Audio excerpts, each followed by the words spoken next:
what's to stop the Big Ten? Because there's no structure, really, when it comes to this scheduling format. It's kind of, well, you play them this year, and then next year you don't, and then the year after that you do, and then you can kind of give off the impression, fair or unfair, that you can stack the deck for the teams that are likely to make a playoff run.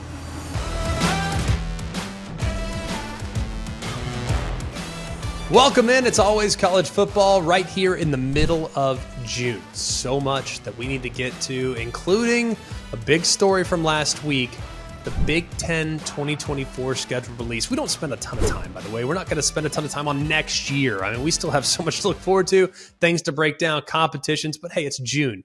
Let's talk a little about their scheduling format. Some of the pros, some of the cons, some of the things I like, the matchups that I like. One notable omission from the matchups that were protected that I feel like we have to have as college football fans. We're also going to get into the mailbag, a bunch that we need to get to, including a conversation about Pacific Northwest joining the Big 12. How about the fact that Texas and Texas A&M's rivalry's been gone for 12 years, and yet the level of cattiness that's still applied to the rivalry is about as good as it gets. And then we're going to also talk a little bit about Notre Dame changing at the top there with new athletic director stepping in here in 2024. Mark Kubiak, Jack Foster, Jake Garcia, I'm Greg McElroy. We have a terrific show in store for you today. And like I've told you already the last couple weeks, and we've seen the review numbers go up, we have so appreciated you guys taking a couple minutes out of your time to write a review on the podcast platform. If you're on Apple Podcast, leave us a rating, write a review. That'd be phenomenal for us. If you're on Spotify, leave us a rating. Wherever you get your podcast, leave us a rating. It really goes a long way in helping us continue to grow. We're almost at a year right now. Our numbers are going up. The podcast numbers are through the roof. We're all surprised by how much it's grown, but we're all very excited about the support that you guys have shown us. We don't have a marketing department. You guys are our marketing department. So tell your friends about Always College Football. We'll continue to provide college football content on a year-round basis. Let's not waste any additional time. Big Ten 2024 scheduling breakdown is next. Obviously, so much of our attention is going to be paid to the 2023 season. It's coming up in just a couple weeks, y'all. We're going to be there before we know it, but why not take a little time here in June to fast forward to 2024, especially when the opportunity has now presented itself in diving into the Big Ten schedule. Look at some of the games that are going to be played here just a year from now as the Big Ten moves into a new era. Of course, welcoming in USC, UCLA, a lot to be kind of shaken out when it comes to the scheduling process. They decided to go with a little bit more of a unique model. They call it the Flex Protect Plus. Now, I'm going to tell you a few reasons why I like it. I'm going to tell you a couple things that concern me about it, but for the most part, let's give the Big Ten a round of applause. It's unique. It's different. Not saying it's as different as it was 10 years ago when they went legends and leaders, but it's unique. And one thing that I would like to applaud them on is protecting certain matchups. Now, there are 11 matchups that are protected by the Big Ten. I'm going to go in no particular order.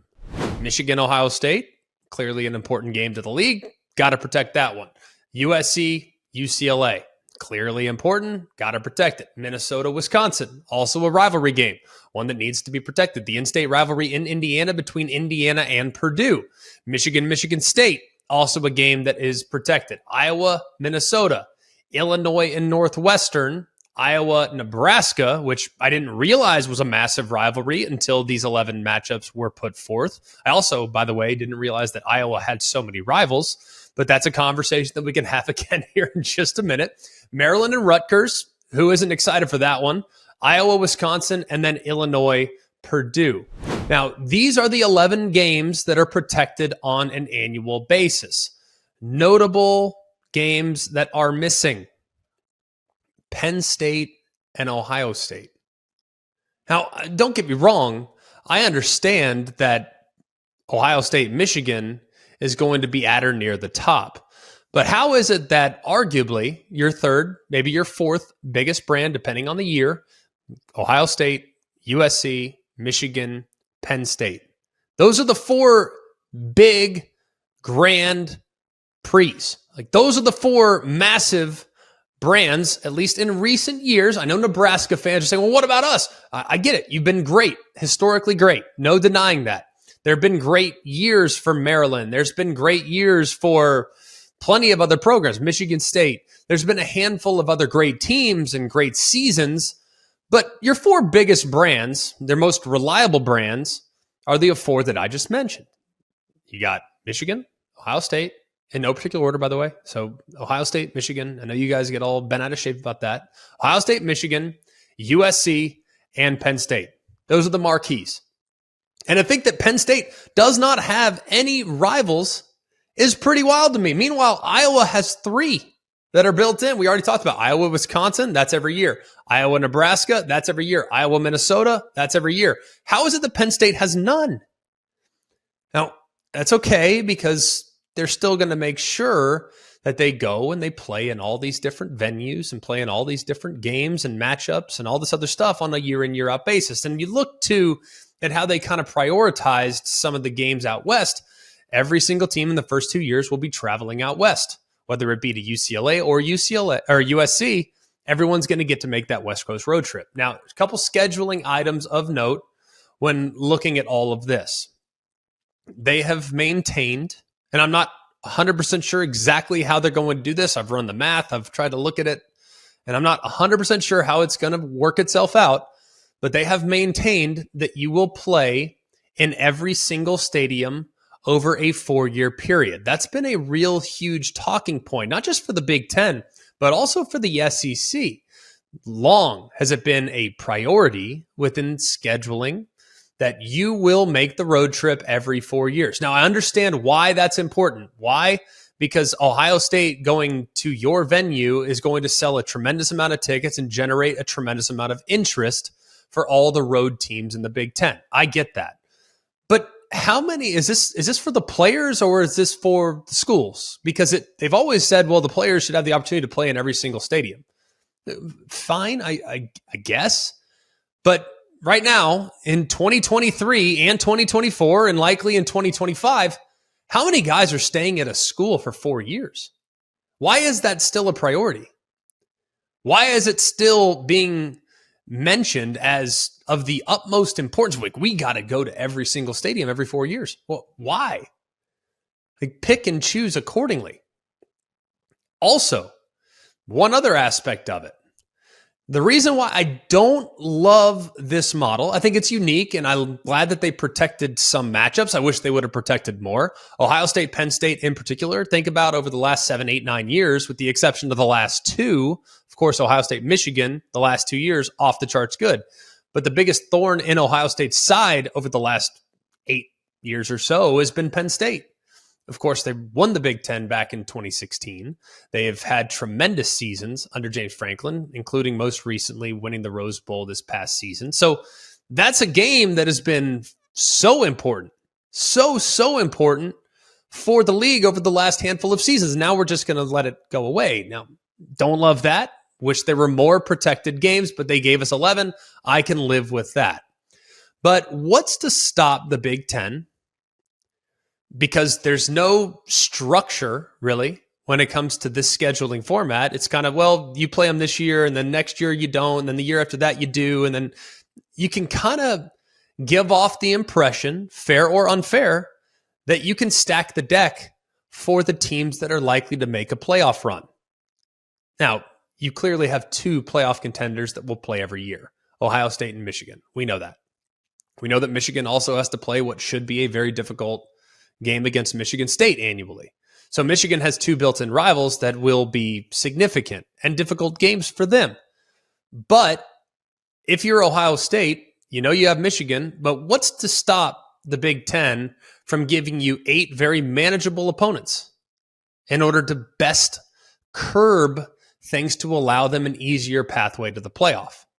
Now, if you go with a traditional model and you go with, hey, we're going to go with a 3+6, 9-game conference schedule, you play 3 permanent opponents every single year, home and away. Every other year you rotate. And then every other year you play the remaining 12 teams. 6 one year, 6 the next year, and you rotate every single season. If you have years in which, say, look at Georgia's 23 schedule, if you will. Look at Georgia's 23 schedule. That's a remarkably manageable schedule. Remarkably. Okay, non-conference, very gettable. You have Georgia Tech as your rival at the end of the season. Then your toughest game within the league is a road trip to Tennessee there at the beginning of November. But everybody looks at Georgia's schedule and say, man, that's a really manageable schedule. Well, the reason why it's manageable is because it just worked out that way this year. Their home games are the trickier games, and their road games, sure, the Tennessee game, probably the toughest game on the schedule, but it's just worked out. But you can justify it because it corrects the following year. You know exactly what the schedule is going to be a year from now, 2 years from now, 3 years from now. You know, because it's laid out right in front of you. There's a structure that's easy to comprehend and easy to digest.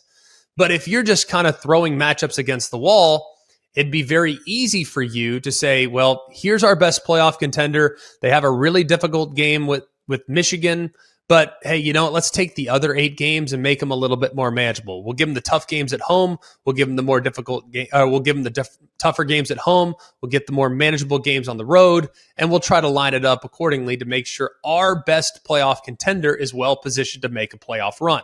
I'm not saying that's what the Big Ten's doing, by the way. I'm just saying if the structure is easy to digest and it feels less, quote, random, then you probably won't have as many naysayers. Hey, the schedule's pretty gettable this year for Ohio State, but guess what? Next year, it's going to be a whole heck of a lot tougher. I remember having these conversations about Auburn in the last handful of seasons. They had to go to Georgia and to Alabama in the same season. So basically, you looked at Auburn and say, yeah, they're not going to be in the mix this year because this is one of those odd years where they have to go to Georgia and to Alabama. So you can just kind of check them off this year. And then in the even years, they get them both at home. That's when they would have to make a run. I actually believe that was flipped. So the odd years, they had them at home. The even years, they got them on the road. Still, whatever it was the same season, so their likelihood of them making a run in those years was a lot more manageable. So I just caution the Big Ten. And they're going to be fluid. They're going to be trying to figure this out. They're going to iron out wrinkles as they see fit. But I hope that there's a more digestible structure down the road so that there won't be people cherry picking at the, quote, weakness of some of their playoff contender schedules. It's going to happen. It's not going to be right. It's not going to be necessarily fair, but that's going to happen. The naysayers are going to find reasons to complain.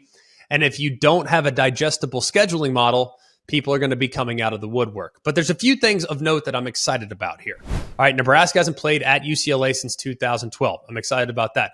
UCLA will travel in 2024, by the way. This is a wild stat. They will travel nearly 27,000 miles with road trips to Hawaii, LSU, Indiana, Iowa, Michigan, Rutgers. Okay, that is fairly significant. I talked about the softness or the perceived softness of some of the scheduling that Ohio State might have to deal with. How about their 24 schedule?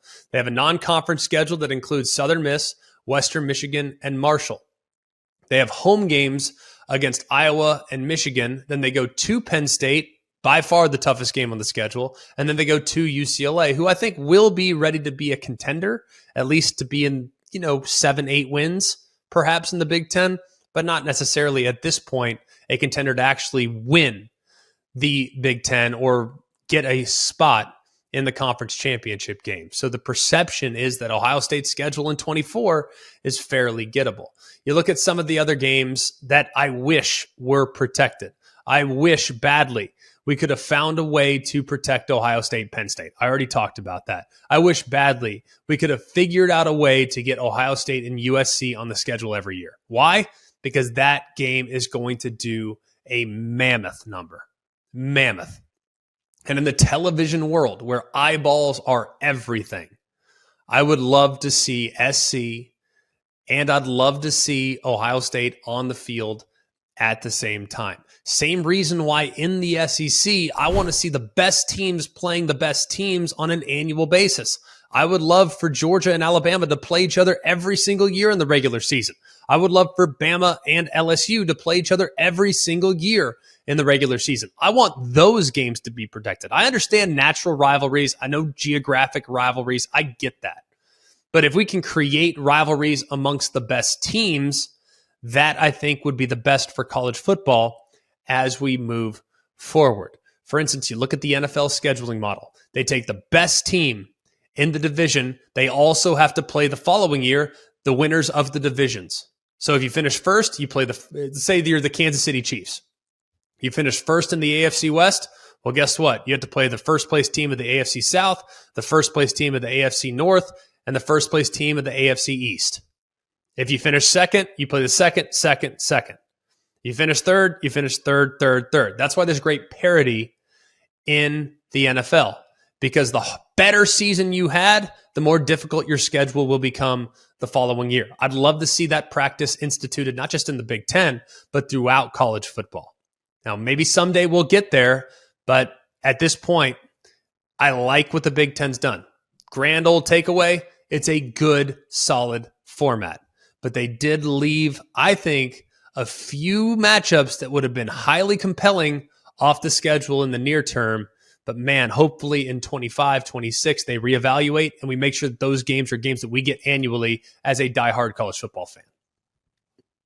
All right. I don't think the Big Ten did USC any favors on their schedule. You said you wanted to see USC and Ohio State play every year. But if you look at the 2024 schedule for USC, they already play LSU on a neutral site game. They're playing Notre Dame at home.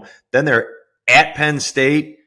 And then also, oh, by the way, you're welcoming in Michigan and Wisconsin. Like, that's such a fun schedule. And tell me if I'm wrong here, but pretty big step up from what the Pac-12 schedule is. Is that fair to say? Yeah, but I mean, what do you want? I mean, you want them to play Indiana, Rutgers, Northwestern. I mean, you got to have some marquee matchups. Like, I looked at all the schedules and I looked at obviously we already referenced it. I think UCLA's got the toughest schedule. I mean, just given the travel and some of the challenges, and we don't know when these games are going to be played. We don't know the dates just yet, but I felt like UCLA got the short end of the stick. But at the same time, I looked at SC's schedule compared to that of Michigan's, compared to that of Penn State's, compared to that of some of the other, quote, contenders in the Big Ten. And I didn't feel like SC's schedule was any more difficult than what you would have to play if you were Penn State. Granted, you have that built-in rivalry with Notre Dame. Yes, very difficult game, naturally. But then again, yeah, it's a huge step up from what they've played in the past. But I didn't feel like they got a tougher draw than anybody else in the league. I actually felt like they did a pretty good job of trying to balance things out and trying to create continuity and consistency so that everybody's schedule was moderately difficult. And we were also referenced too, and keep this in mind, Ohio State's schedule feels like the most gettable, right? Feels like the most attainable 12-0. Okay, they actually feel like they can do it. Potentially, if things go their way in 24, it feels like the stars could align and they could find themselves back in the college football playoff mix with an 11-1, 12-1, 12-0, 13-0, 12-1, whatever the schedule is. They look like things are lining up for them really nicely. Want to know why? Because Ohio State's not on the schedule. Ohio State doesn't play themselves. People always complain about, well, Georgia's got such an easy pathway. Look at how easy it is. Bama's got such an easy pathway. Look at how easy it is. Yeah, because they don't have to play themselves.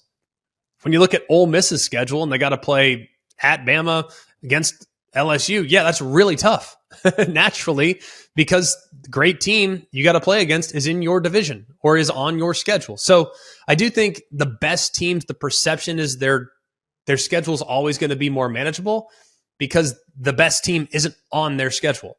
So Ohio State, I think, has a somewhat favorable draw. But then again, I think the Big Ten did a pretty adequate job of trying to balance it out across the board. I just am still a little puzzled as to why they protected some games and why they left a few others off the schedule.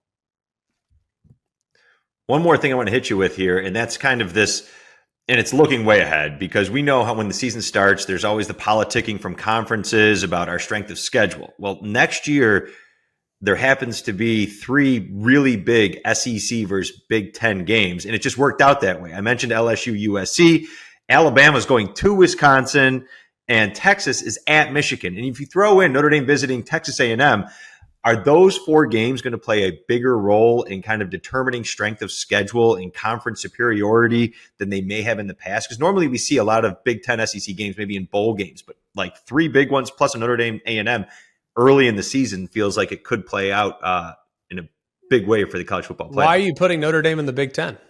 That's what I'm trying to figure out first and foremost. I just said it's a big game. You know, you just said Big Ten SEC conference supremacy. Well, I don't believe Notre Dame has any say whatsoever in the conference supremacy argument, given the fact that they're an independent. But if you're trying to put them in the Big Ten, I'm good with that. That's fine with me. We'll listen for the mailbag later, but okay, go ahead. Fair enough. I don't think at this point you can add extra fuel on the fire. For instance, the Big Ten SEC conference superiority conversation has always been significant, and it's always been based on performance in non-conference games and in bowl games as well. And how many times have we seen Iowa go down and take care of business in the Outback Bowl, and the Big Ten fans are pounding their chest? How many times have we seen an SEC team take care of business against a Big Ten team in a bowl game, and they chant SEC after the fact? You also see it in the regular season as well. And there's been a huge emphasis too by these athletic directors, and I want to applaud them, because you got the sense for a while there, mid-2000s all the way through the 2010s, there were so many early season games that are played in neutral sites. I mean, that was a huge benefit to the teams that were invited to do so, because you get a big old check right there for showing up and playing in that non-conference game in a neutral site. But now the emphasis has been strengthening season ticket sales and strengthening your own home schedule. So you're seeing more and more home and homes, and you'll continue to see that throughout the next 10 years. If you look at the schedules that have already been made and the agreements that have already been signed, we have a lot of home and homes to look forward to over the next 10, 12 years in college football. And I applaud the athletic directors for being out in front with that charge. But at the same time, I don't think that because of the new era that we're living in, those games now mean more to the conference supremacy argument. I also counter by saying, is the conference supremacy argument important anymore? Does it matter? Because now we're seeing, and I hate that this could potentially go away, and it's always going to be a something that people are going to gravitate towards. I get that. That's college football. We argue, we debate. That's 3/4 of the fun of it. But if there's a 12-team playoff, then does this conference supremacy argument matter? Because there have been times in the past, this past year, for instance, the Big Ten, you get 2 teams in the playoff. Past years, the SEC, 2 teams in the playoff. We've seen it in the past, and we will see it again in the future. Only now we might see 3 teams, potentially even 4 teams in the college football playoff from one conference. So the conference supremacy argument, I think, held more weight when there was only 4 spots in the playoff. But now that there's 12, I'm not sure people are going to be dying to push forth their agenda about which conference is better, because it'll play itself out. The team that wins the college football playoff national championship, that's the team and the conference that's going to be able to pound the table. You lose, so be it. No longer do you have an opportunity to say that your conference is superior. So I don't know if the conference supremacy argument is going to be as important moving forward. And I don't know if these non-conference games are going to throw fuel on the fire the way they once did in the 4-team model, or even before that in the BCS era and the 2-team model. As always, we so appreciate you guys sending in all the questions that you've sent in. We have so many that we're getting to, and I promise you we're getting to them as quickly as we can. Continue sending them in, though. When we have more episodes in July and in August, we'll have the opportunity to get to more questions from you. Always collegefootball@gmail.com. You can also submit them to our Instagram and Twitter account at alwayscfb. Coobs, where are we going? All right. First question comes from Carol in Oklahoma. She asks, why does the Big 12 not try to get Oregon or Washington or Utah? I see them looking at Colorado and Arizona, but these 2 are not very good teams, and geographical footprints don't seem to apply anymore. Why not pick up 2 decent teams instead of 2 questionable teams? It's a great question, And if the Big 12 had their choice, or if the Big 12 actually had the ball in their court, 100% they would go get Oregon and Washington. If available, they would 100% go and say, hey, man, we would love for you to join the Big 12. And I think that overture has probably already been made. I don't know that for sure. I don't have people with deep connections to the inner workings of realignment. I hear rumors just like y'all do. If you scour the internet, you can find whatever rumor you want. But at the same time, man, if you're Oregon and Washington to realign, it takes two to tango. So while the Big 12 would 100% welcome, I believe with open arms, Oregon and Washington, why would Oregon and Washington do that right now, knowing that they've already been vetted as a potential future member to the Big Ten? Now, I've already said, if the Big Ten expands based on my knowledge and the rumors that I've listened to and the people that I've talked for a while now about the likelihood of expansion out west for the Big Ten being a whole heck of a lot lower than the likelihood of them expanding down the Atlantic coast. Now, if they could potentially get into Florida, if they could get into North Carolina, into Virginia, that I think would be the first places that the Big Ten would explore. I don't think they're going to the Pacific Northwest, but it remains a possibility. So I think the Big 12 would gladly take Oregon and Washington, but right now Oregon and Washington aren't willing to make that move, knowing that they are on the table. Whether it's a 1% chance, a 1 in a million chance, whatever the circumstances are, there is a chance. There is a chance that Oregon and Washington could at some point be a member of the Big Ten. So I'm not sure they're really anxious to move, knowing that opportunities, and they're just kind of let this thing play out to see exactly where it goes. All right, next question comes from Jerry in South Carolina. Notre Dame has a new athletic director who is also an alumni. Do you think they will continue to be an independent, or will they join a conference sooner rather than later? Was it a sign that Notre Dame and Miami recently became members of the AAU? Well, I think what's really interesting is that Notre Dame's new athletic director, now that Swarbrick's stepping down, is Pete Bavacqua from NBC. So he is very much entrenched in the television world, right? That's his background. And he understands it like the back of his hand. He understands the inner workings. He understands where things are going. He understands the importance of streaming, all these other aspects of it.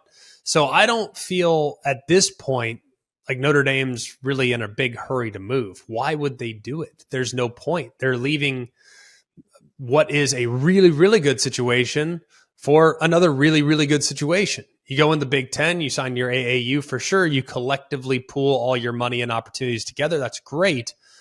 But you lose the independence and the fluidity which you've operated with for historically as long as I can remember. So I don't get the sense that they are positioning themselves right now to align with the league, but I wouldn't be surprised if 2 or 3 years from now that becomes a realistic possibility. So we will always keep tabs on Notre Dame and the possibility of them aligning with a conference. But at this point, I have a difficult time thinking that an AD stepping down, a new AD coming in, getting your AAU is any indicator of what might happen in the future. So ultimately, 10 years from now, do I think Notre Dame will be in a conference? Yes, I do. But not today, not in 2023, and not at any point that I can tell here in the immediate future. Okay, and last question today is from Tom in Austin. Asks, why did the Texas A&M athletic department come out saying that if they played Texas in 2024, that the game would be in College Station? Ross Bjork said, quote, it's going to be an epic rematch of a great rivalry, and whenever it happens, Kyle Field will be the place. What do you think of that? I don't understand, and we've heard not just from Ross Bjork, the athletic director, on this. I've also heard from people that are real familiar with everything around Texas A&M. And look, I have the utmost respect for all the guys that are covering A&M on a daily basis. I really do. They're good friends of mine. I love them, and I wish them nothing but the absolute best. But I'm trying to figure out why Texas A&M is digging in on this possibility. Like, you owe us one. Like, hang on. Like you guys are coming to the league, so the first time that we play against the Longhorns is going to be in Kyle Field in our backyard. Well, the last time they played back in 2011 was actually in Kyle Field. So doesn't that mean that the next iteration of Texas against Texas A&M should be played in Austin? That's the way I see it. Now, at the same time, well, you just brought in our big rival to the conference, so we should get you should get us a make good, and you should play the game in our backyard. I don't agree with that. I don't agree with going out on the offensive and saying this is how things are going to go, and I'll be darned, man, we better have that game in our backyard. I don't agree with that.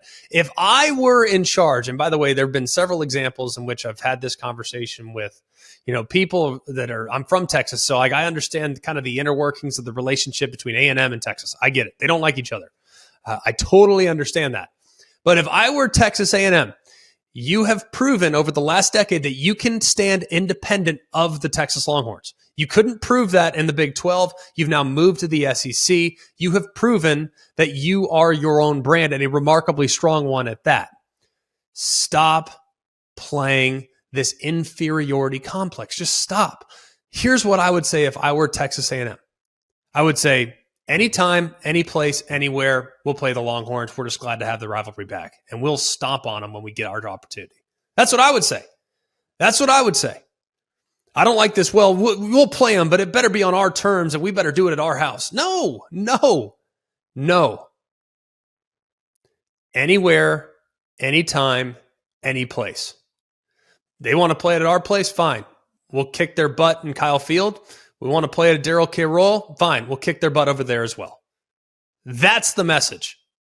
That's the message. Why do you think Florida State became awesome under Bobby Bowden? Anytime, any place, anywhere. Why do you think Boise State elevated to the top of college football in the mid to late 2000s? Anytime, any place, anywhere. It doesn't matter where you play the team. All that matters is putting your best foot forward to ultimately get the result that you want, and that's to win the game against your rival. Who cares where it's played? Play it on the moon, play it in Mexico, play it in Toronto, play it in Neyland Stadium in Knoxville, Tennessee. I could care less. But when I get the opportunity to tee it up against the Longhorns, I'm going to take care of business. That's what I would say if I were the Aggies, but clearly, they continue to have that chip on their shoulder that just never seems to go away. But it's part of what we love about college football.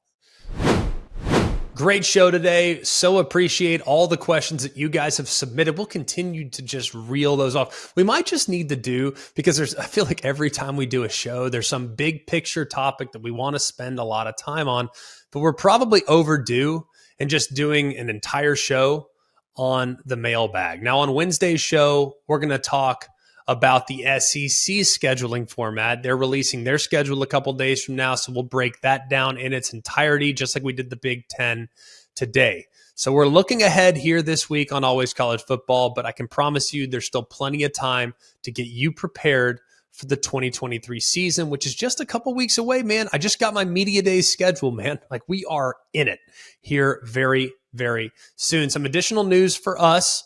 Tyler Shough, former Oregon quarterback, current Texas Tech quarterback. He's been there for a couple years now, so do you even have to say former Oregon Duck anymore? Not really. But he has officially been named the starter by Joey McGuire. He'll get the nod week 1, and then, of course, week 2, one of the sneaky good games of the season. Oregon, his former team, in Lubbock for a non-conference tilt. Tyler Shough, I got a lot of high hopes. If he could stay healthy, I got big-time expectations for the Red Raiders this year. I love them. Last year, we loved TCU, and we were way out in front of it. We felt like we nailed that one. Go back and reference it. It was like episode 7. Told you, hammer the over on TCU's win total. Is Texas Tech that team this year? We're going to continue to assess, but they're on the short list for teams that we're expecting to overachieve. I told you in the open, please continue to like, rate, and subscribe. It really helps us out. If you're on the YouTube channel, hit that thumbs up. You can also subscribe to ESPN's College Football YouTube channel. Or if you're on the podcast, Apple Podcast, we've seen so many of you guys take a couple minutes out of your day. Please rate the podcast. If you're giving it 5 stars, even better. If it's 4 stars, we can live with it. If it's anything less, don't bother. And if you could, just take a couple seconds to leave a review. It's really helping us out. We're trying to grow. We're trying to make sure we reach more people. And with every rating and review, y'all are helping us in accomplishing that goal. If you're on Spotify, you can't leave a review, but you can leave a rating. If you can do that as well, anywhere where you get your podcast, you can leave a rating. That would be really beneficial to us. And I can't tell you how much we appreciate being able to bring you guys this content on a weekly basis. We love college football just like y'all. So we're going to continue to celebrate it, continue to look at it through a positive lens, and continue to get you prepared for the greatest regular season in the history of the world. That's the 2023 college football regular season. For all of us here at Always College Football, for Mark, Jake, Jack, I'm Greg. We hope you have a wonderful day. And remember, it's always college football. Hey guys, it's Greg McElroy. Thanks for watching Always College Football. Make sure you like, rate, and subscribe to ESPN's YouTube channel and wherever you listen to your podcasts.